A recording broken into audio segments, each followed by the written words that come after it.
Hi guys, welcome to Doga with Danielle. How are you all doing today? Hope you're feeling fabulous. Today I thought I would continue on slightly from yesterday's theme where we talked about the different variations of yoga.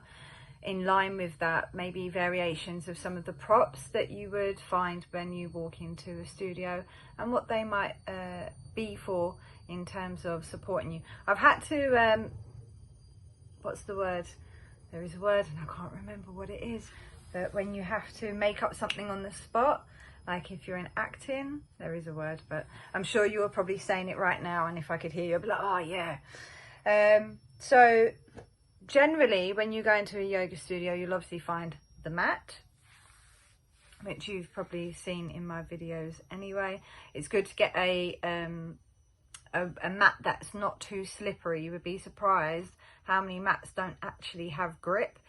So when you're doing something like a downward dog and you've got to hold that position for quite a while, or you want to start trying to do crow pose, then yeah, you need that grip on the mat. You need it not to slip under your hands. You can also find talcum powder in the studio just to take any moisture out of your hands as well.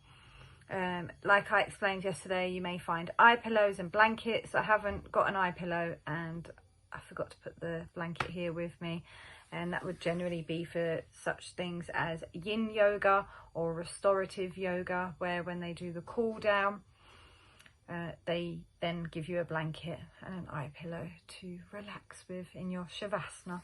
The other prop that you may see quite regularly, and again this is something I've adapted, I'm going to use a round fluffy cushion as my example, but normally it would be a meditation cushion and it would be a bit thicker, so you know, sitting reasonably wide, and it would be made of maybe beans or something quite firm, and that would be literally for you to sit on, and that helps to, you know, just adjust your hips better. So if you're not very good at sitting directly on the floor and you've got maybe a pelvic alignment, that helps to let your groin area just drop forward a little bit more into a more comfortable position.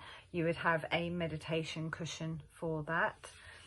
The next items, I have my selection here, would be the yoga blocks, and they'll be quite common. In fact, 9 times out of 10 you'll walk into a yoga class and you will find at least 1 to 2 blocks on the mat, and if that's not enough for you, they generally have more available so that you can then go and get maybe 3 if you're really needing that extra support.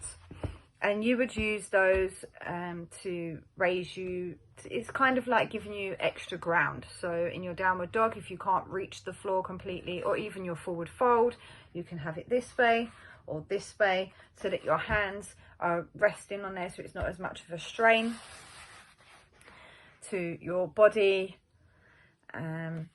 Yeah, it's kind of, I'm not going to do it right now. I might show you a pose in a bit actually using a yoga block. I'm trying to think what that might be. Might be a good one to show you, just so you get the better idea for it. So especially for someone like me currently recovering from a back issue, I can't do my forward fold completely. I can't do my downward dog without my bent knees.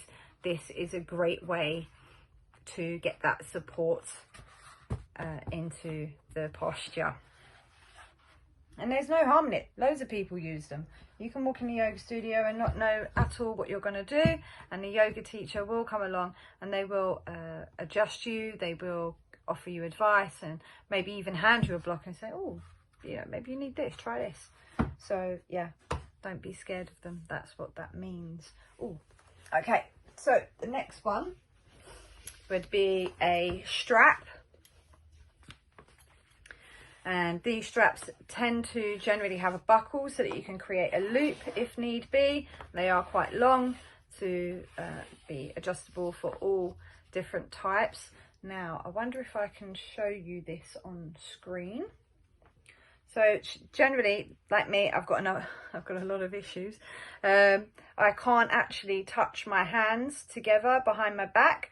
So to get that full stretch, to help me, you know, get that pull back there, I'll see if I can turn around. Hopefully you will be able to see this. and you can then just basically grip either end as far as you can. Hopefully you can see this, and then that helps you to start to get the pull down on this arm and the pull up on this arm, so that you pull together and it stretches. Hopefully you can hear me as well. Stretches those muscles there to get them used to that position, and gradually you do it bit by bit, and that will help you get to your desired goal on that one. You can also use it for your legs, so you would lay flat on your back, you would loop this around your foot, and then you would pull your leg just slightly. Yeah. Okay, so we are going to do the triangle pose, which I haven't done in a long time, but I'm looking forward to it because I need to twist my back slightly. Generally you would come into this position starting from a warrior angle, so your foot would be facing forward, this foot facing to your right, and you would be kind of, make sure your knee doesn't go over your ankle. It should be in alignment. So you would normally come from this position, come up. You need to then just sit your hip back like this, okay, and then you slowly, you see I've got this in my hands, I'm getting ready, make yourself come down, keeping the legs straight, and as you can see, normally you would need to touch the floor, but the block is saving the day. So prime example of how to use a block when you are in a posture. Actually felt really good. So hopefully you're enjoying this little chat that we have daily. It'll be good to hear from you guys. If you've got any comments, any questions, give me a shout. Also, don't forget to follow Child of God Online here and also on YouTube. And yes, I'm still doing my Superman fast, which you can follow at the Superman fast on Insta. And I'm going to have a salad tonight. So yeah, I'm looking forward to that. Speak to you guys tomorrow.